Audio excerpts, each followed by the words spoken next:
Bem-vindos à Politeia. Eu sou o Rodrigo Couto e hoje eu gostaria de começar com um questionamento. Vocês já pararam para pensar o quanto as nossas vidas são moldadas pela ideia de privacidade e de onde veio essa ideia?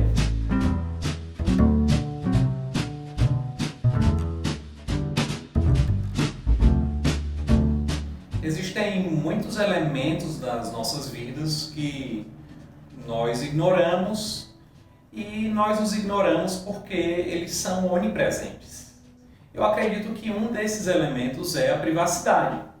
A privacidade é protegida por um conjunto de leis. A privacidade, em geral, é lembrada quando ela é ameaçada ou violada. Mas como outros elementos das nossas vidas, ela não foi criada por essas leis de proteção, nem foi criada por filósofos ou pensadores dos tempos presentes. Ela foi muito mais um produto de uma lenta construção ou evolução.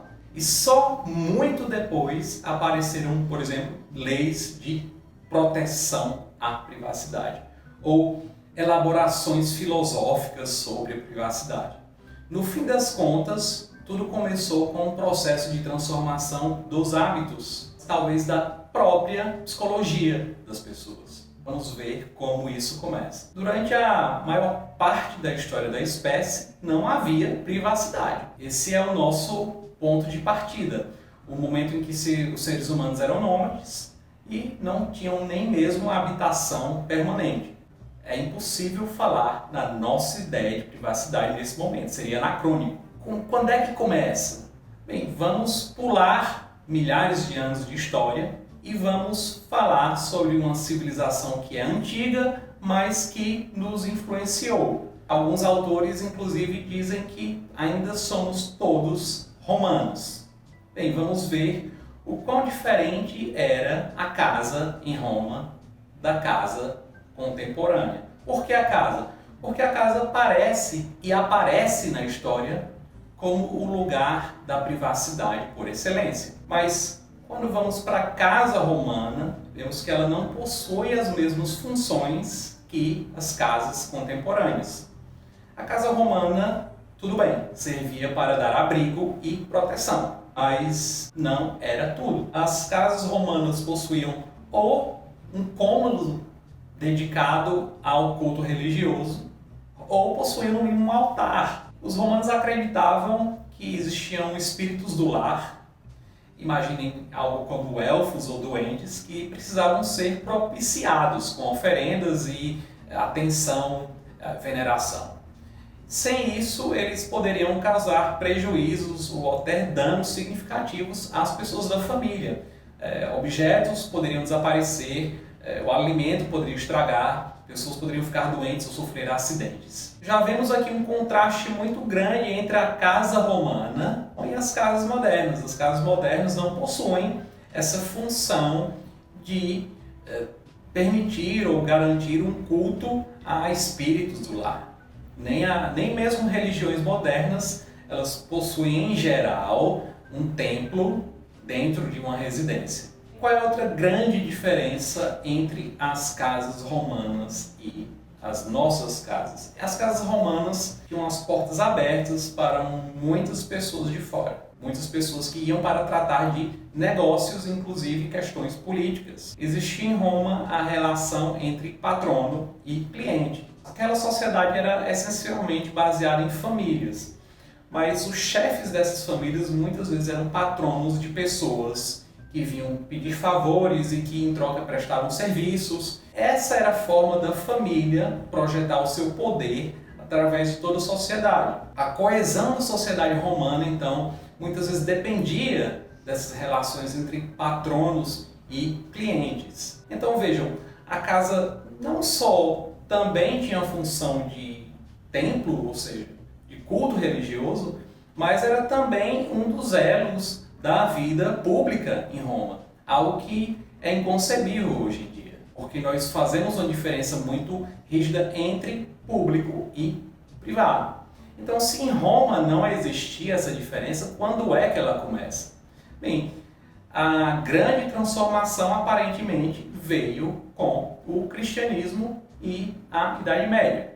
Até pelo menos no século XIII, não faz muito sentido falar em privacidade, mas no século XIII aparece algo bem interessante. As pessoas naquela época, em geral, elas viviam em casas de um único cômodo. E mesmo as aristocracias e os monarcas, que viviam, por exemplo, em castelos ou fortalezas, possuíam a presença permanente de companheiros, ou aliados, ou familiares, ou mesmo estranhos que vinham pedir favores. Então, por mais que existissem cômodos separados, o mundo externo muitas vezes ia a esses cômodos. Não existia uma separação perfeita entre as duas coisas. Mas as primeiras mudanças, como falei, vão ser no campo dos hábitos e até da psicologia. O cristianismo, como disse, foi essa força de transformação, porque a partir do início do século XIII se tornou obrigatório fazer a confissão. E para fazer essa confissão, esse ato, antes é necessário fazer um exame de consciência para avaliar os atos pecaminosos e fazer uma lista e para só então conversar com o sacerdote. Esse hábito, antes, essa necessidade de fazer confissão não era obrigatória. Quando a igreja torna isso obrigatório, há a hipótese de que isso cria nas pessoas o hábito de parar e refletir. Se no começo elas paravam e refletiam apenas sobre os próprios erros, ou seja, os pecados, elas podem ter desenvolvido o hábito de reflexão e de introspecção a partir daí. Esse parece também ter sido o momento na história em que aparece a leitura silenciosa, porque antes disso as pessoas liam em grupos e, portanto, a leitura tinha que ser em voz alta. Curioso como algo que hoje é tão automático como ler em silêncio teve que ser desenvolvido. Mas, aparentemente, esse é o processo em que as instituições e tudo mais na história humana aparecem. Em que temos um marco, começo do século XIII, confissão e leitura silenciosa, e essa tendência continua, entra na Renascença, e na Renascença nós já vamos encontrar, por exemplo, não camponeses, mas aristocratas e comerciantes, mercadores, que às vezes desejam se recolher e evitar o mundo externo. E essa tendência continua. As casas ganham mais quartos, os livros se tornam mais comuns após Gutenberg, o ato da introspecção parece e aparece como um fator na construção da privacidade.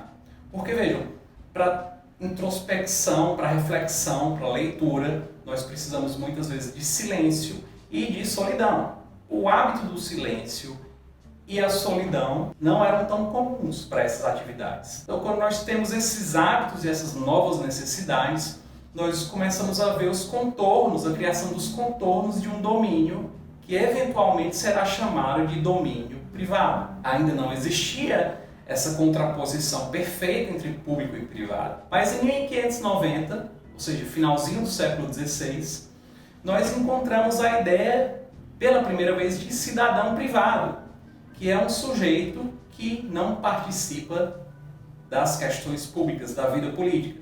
Então, embora não houvesse ainda contraposição entre público e privado, os contornos aparecem. Por volta de 1600, a palavra privacidade para falar sobre sigilo ou isolamento não era ainda a nossa conotação de privacidade, mas já denota a existência de um domínio que não é o domínio das relações gerais, das relações que dizem respeito à generalidade das pessoas. Bem, essa tendência continua.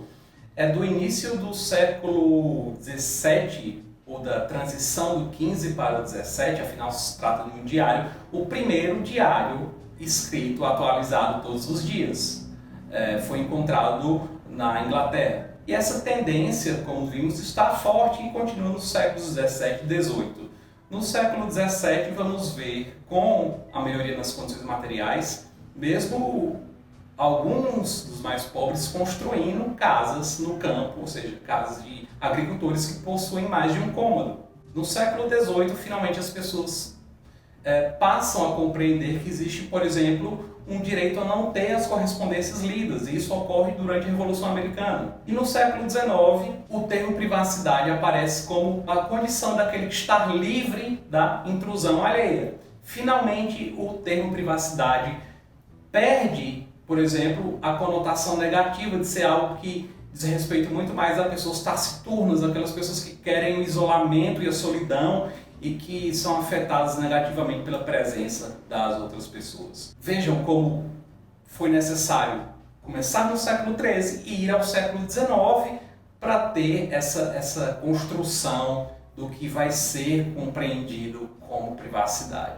É do final do século XIX o primeiro artigo jurídico que alega a necessidade de proteção dessa esfera individual. O artigo do Louis Brandeis alegava que coisas como a vida agitada da modernidade e as câmeras fotográficas, isso parece bem atual, criam a exigência de proteção de uma esfera individual.